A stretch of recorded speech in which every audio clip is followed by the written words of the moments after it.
आप इस भारतीयता को अपने जीवन में लाएं और भारत स्वाभिमान को अपने जीवन से शुरू करें तो सबसे पहला काम करिएगा, भाषा के स्तर पर अपनी गुलामी को छोड़िए। जितना ज्यादा आप मातृभाषा का उपयोग करें अपने जीवन में और जितना ज्यादा मातृभाषा को बढ़ाएं और फैलाएं अपने जीवन में, उतना ही ये विदेशी भाषा कम होती जाएगी। भाषा का सबसे बड़ा तर्क है कि इसका जितना ज्यादा प्रयोग होगा उतना ज्यादा ये बढ़ती है और जितना कम प्रयोग होगा उतना ये घटती है। अंग्रेजी का प्रयोग अगर आपके जीवन में ज्यादा होता रहेगा तो अंग्रेजी बढ़ेगी और अंग्रेजियत बढ़ेगी। उसके स्थान पर आप मातृभाषा का प्रयोग करने लगेंगे तो मातृभाषा बढ़ेगी और वो फैलेगी। तो मेरा एक छोटा सा सुझाव है, आपको लगे तो आप आज से ही स्वीकार करें कि मातृभाषा को प्रधानता देना शुरू करिए। अपने परिवार में सारे काम मातृभाषा में करिए, बोलचाल के काम मातृभाषा में करिए, पड़ोसियों से बोलचाल के काम मातृभाषा में पूरे करिए। आपको बैंक में जाकर खाता खोलना है तो हस्ताक्षर मातृभाषा में करिए। आपको बैंक का फॉर्म भरना है तो मातृभाषा में भरिए। अभी ये सारी सुविधा भारत में उपलब्ध हो गई है। आप अगर ये कहेंगे कि नहीं हमारा बैंक अकाउंट में तो अंग्रेजी का हमने हस्ताक्षर कर दिया है, वो बदल सकते हैं, किसी दिन भी बदला जा सकता है। आप अपने बैंक में जाकर एक निवेदन पत्र देंगे कि मैं मेरे हस्ताक्षर का नमूना बदलना चाहता हूं, मैं मातृभाषा में हस्ताक्षर करना चाहता हूं, बैंक आपको उसकी अनुमति देगी और आप उसी दिन से अपने अभियान को शुरू कर देंगे। तो सबसे पहले अपने हस्ताक्षर बदलिए, अंग्रेजी से हटाकर उसको मातृभाषा में करिए। दूसरा काम, आप जब किसी को पत्र लिखते हैं तो मातृभाषा में लिखिए। आप जब पत्र के ऊपर पता लिखते हैं तो मातृभाषा में लिखिए। अगर संभव है दूसरे राज्य में पत्र लिख रहे हैं जो आपके राज्य के बाहर है तो राष्ट्रभाषा में लिखिए। राष्ट्रभाषा अपनी हिंदी है, हिंदी में पत्र पढ़ा जाता है और हर जगह भेजा जाता है और पहुंचाया जाता है। अपने राज्य से राज्य में पत्र लिखें तो पता लिखना, पत्र लिखना मातृभाषा में, अपने राज्य से बाहर राज्य वाले में पत्र लिखें तो पता लिखना और पत्र लिखना राष्ट्रभाषा में। यहां से शुरू करिए। घर के बच्चों के नाम मातृभाषा में रखिए, राष्ट्रभाषा में रखिए, ये अंग्रेजी वाले नाम बदल डालिए। और इसके आगे चलें तो आपके जीवन में जहां जहां भाषा के उपयोग की बात आती है, आप पूरी कोशिश करिए ईमानदारी से कि आप मातृभाषा में ही लिखें, पढ़ें, बोलें, चिंतन करें, हंसें, गाएं, सपने देखें और उन सपनों को आगे बढ़ाएं। यहां से शुरू करिए। फिर इसी तरह से एक दूसरी शुरुआत करिए कि वस्त्र के स्तर पर, भूषा के स्तर पर भारतीय हो जाइए।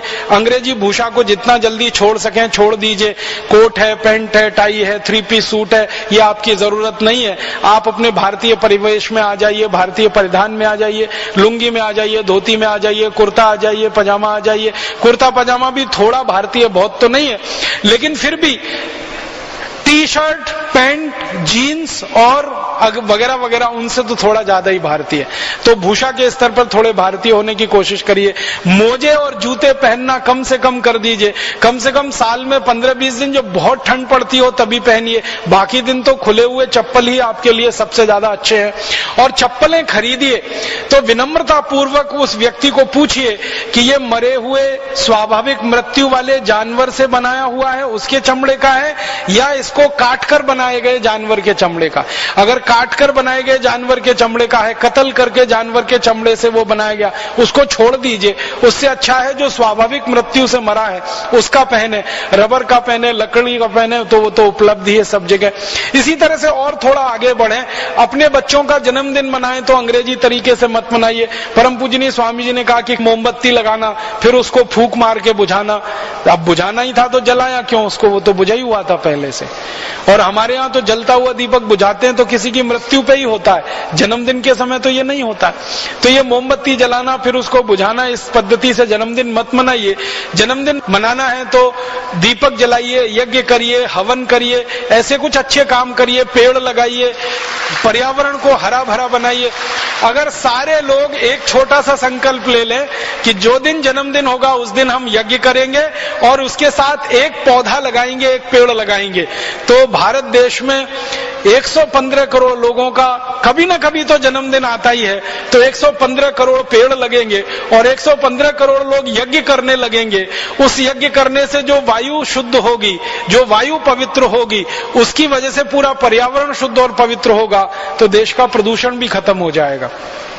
तो यज्ञ करें, यज्ञ कराएं, पेड़ लगाएं और पेड़ लगवाएं, इस तरह से जन्मदिन मनाएं। विवाह अगर आपके घर में हो रहा है, परिवार में हो रहा है, तो माफ करिएगा, ध्यान रखिएगा, ये ब्रास बैंड तो नहीं ही आना चाहिए, क्योंकि अंग्रेजों ने इसको हमला करने के लिए उपयोग किया है। हम किसी पे हमला करने नहीं जा रहे हैं, हम किसी की बेटी को अपने घर में बहू बना के ला रहे हैं। तो आप इस पद्धति से विवाह मत करिए जैसे ब्रास बैंड वाला। और रात के 12 बजे तो विवाह कभी भी मत करिए, दिन में विवाह करिए। सारे शुभ मुहूर्त दिन में भी होते हैं, विवाह के रात में ही नहीं होते हैं। इसी तरह से छोटी छोटी चीजें अपने जीवन में करना शुरू कर दें। भोजन के स्तर पर कभी भी विदेशी भोजन, pizza, burger, hot dog, cold dog, chow mein या तो डबल रोटी, पाव रोटी, बिस्किट आदि, इनका बंद करिए उपयोग। अपने देश के भोजन का, स्वदेशी भोजन का उपयोग करिए। तो भाषा के स्तर पर स्वदेशी, भोजन के स्तर पर स्वदेशी, गीत संगीत भजन के स्तर पर स्वदेशी जितना बन सके, लोक व्यवहार में जितने स्वदेशी हम हो सके। हाय हेलो मत करिए, गुड मॉर्निंग गुड इवनिंग मत करिए। ये तो यूरोप और अमेरिका की समस्या है गुड मॉर्निंग, क्योंकि वहां कोई भी सुबह अच्छी होती नहीं, इसलिए वो गुड मॉर्निंग करते रहते हैं। वहां तो सूरज निकलता नहीं, 6 महीने तो सूरज दिखाई देता नहीं। जिस दिन गलती से सूरज दिखाई देता, गुड मॉर्निंग होती है। अभी हम सब लोग स्कॉटलैंड गए थे, तो हम बस से घूमने जाते थे, तो हमारे बस में घुमाने के लिए जो व्यक्ति नियुक्त किए गए थे, संयोग की ऐसी बात थी कि हम जिस दिन पहुंचे उसके अगले ही दिन सूरज निकल आया और खूब चमकता हुआ सूरज निकला। तो उन्होंने वहीं से अपनी बात शुरू की कि आप बहुत भाग्यशाली हैं कि आपको ये चमकता हुआ सूरज यहां लंदन में दिखाई दे रहा है। मतलब सूरज दिखाई नहीं देता, 6-6 महीने नहीं दिखाई देता, 8-8 महीने नहीं दिखाई देता। इसलिए हर आदमी एक दूसरे को इस बात की भावना प्रेषित करता है कि आपकी सुबह अच्छी हो, गुड मॉर्निंग, माने सूरज का दर्शन हो। भारत में तो every morning is good morning, यहां तो हर दिन सूरज निकलता है, करोड़ों साल से निकल रहा है, अगले करोड़ों साल तक निकलेगा। इसलिए यहां गुड मॉर्निंग की जरूरत नहीं है। हमारे यहां तो नमस्ते है, ओम है, सुप्रभात है, इतने अच्छे शब्द हैं। और वहां गुड इवनिंग और गुड नाइट भी इसलिए की जाती है, कोई नाइट अच्छी नहीं होती, पता नहीं किस रात को ठंडी हवाएं चल जाएं, किस रात को बर्फ गिर जाए, इसलिए गुड नाइट की बात करते हैं। यहां तो every night is good night, तो हर सुबह अच्छी है, हर शाम अच्छी है। तो आप ये गुड मॉर्निंग गुड इवनिंग के चक्कर में मत फंसिए, अंग्रेजों की नकल मत करिए। और ये हाय हेलो तो बहुत ही खराब है। हम तो हाय हाय करके छाती तब पीटते हैं जब कोई मरता है हमारे घर में। यहाँ एक दूसरे को अगर अभिवादन कर रहे हैं तो हाय, वो हाय हाय, मैंने पता नहीं उसका कौन मर गया, हमारा कौन मर गया। ये हाय हाय मत करिए, हेलो मत करिए। अपने पास बहुत अच्छा, बहुत सुंदर शब्द है ओम, उसका उच्चारण करिए। फोन पर भी वही बोलिए और मिलते हैं तो आपस में वही बोलिए। तो अपने जीवन से शुरू करिए।